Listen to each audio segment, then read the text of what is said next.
This summer, I was doing some reading in the Old Testament, and a passage of Scripture that I came across really struck me, and it is from 2 Chronicles chapter 34.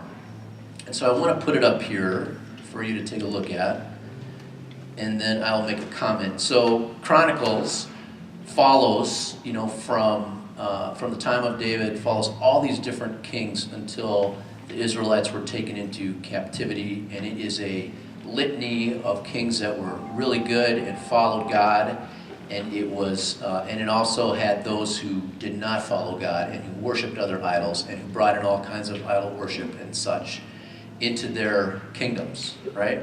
And so if you read through it, it's kind of one king after the next.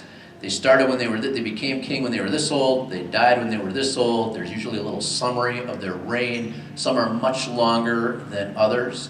And Josiah is one that is in there whose father preceding him was not a good king at all. Again, was deeply involved in idol worship in the kingdom. Right? And so what's interesting is that he became a king when he was very, very young. And I don't recall the circumstances of how he came to become king at such a young age, but here, just follow along with me in this passage. So Josiah was 8 years old when he became king, and he reigned in Jerusalem for 31 years. He did what was right in the eyes of the Lord and followed the ways of his father David. I always love this line, not turning aside to the right or to the left. In the 8th year of his reign, while he was still young, he began to seek the God of his father David. And then in his 12th year, he began to purge Judah and Jerusalem of high places, Asherah poles, and idols. Under his direction, the altars of the Baals were torn down. He cut to pieces the incense altars that were above them and smashed the Asherah poles and the idols. And what's interesting to me is that he became king as an 8-year-old. And he was born into this monotheistic culture, some of which actually followed it and some of which did not. But something occurred in his life when he became, as if we understand this correctly, 16 years old, that God became alive to him in a way that it had not previously. Like, my guess is, like many of us, he kind of grew up in this culture. Maybe he'd heard, either from priests or from his family or extended family about this God of David. But it was just something that was kind of external to him. But something happened when he was 16, and all of a sudden it went from something being that was probably somebody else's to becoming his own. And it says again, at the age of 16, he began to seek the God of his father. Now, we don't fully know what that means, but my belief is that it went from something that was, again, outside of him to something that became his. And one of the unique things that we have in our role with our students or our mentors, if you're a mentor coordinator, is that we often are engaging with folks at this critical time of their life. Both research and experience would point to this fact that these teenage years are times of great significance in the spiritual development of our students. And we have this opportunity to engage with them at this point. And so there's just a couple different takeaways I have from that I wanted to just share with you quick.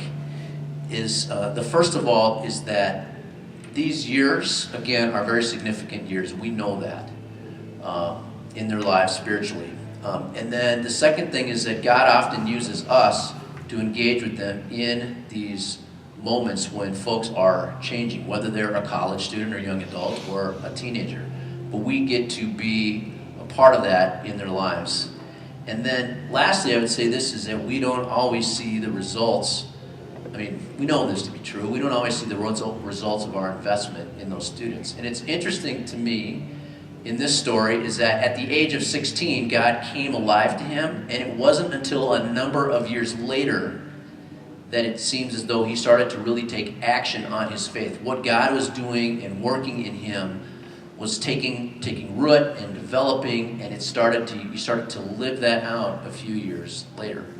Right? And it's interesting how that, I think, corresponds with our own spiritual journeys and with the spiritual journeys of our students and our mentors that we are working with. Sometimes we catch them right in this moment where they're sorting these things out.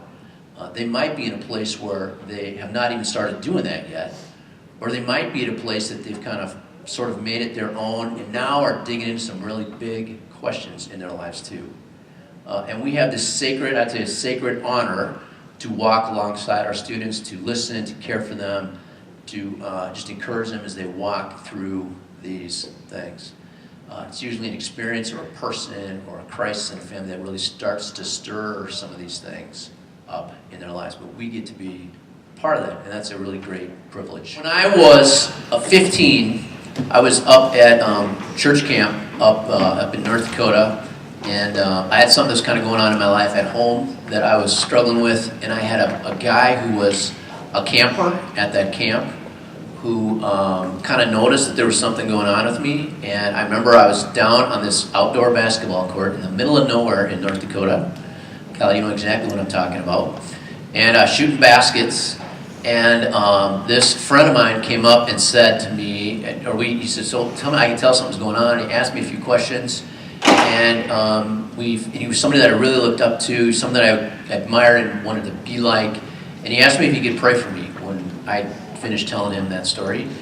And I don't remember there was anything magical about what happened, nor did everything in my life just kind of dramatically change, but something in my own personal faith story changed. My faith went from being something that was kind of about my parents to something that was much more for me in that moment. There was something real, and that it was very different, and then it just sort of, it changed in that moment. Now, that's one of a number of different moments along the way, but that is one I point back to as a very significant moment in my life. And again, my guess is everybody in this room, they're all different, but has a different kind of story where their faith, kind of took off or became real or went to a different place than it was at previously.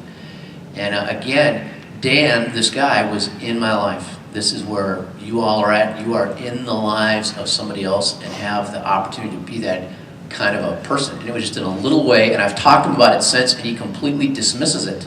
Like, he's like, that was nothing. That was no big deal. And that, again, over and over we see how it's these little things that shape and change the lives of those that we invest in. So I think that's just a really cool thing.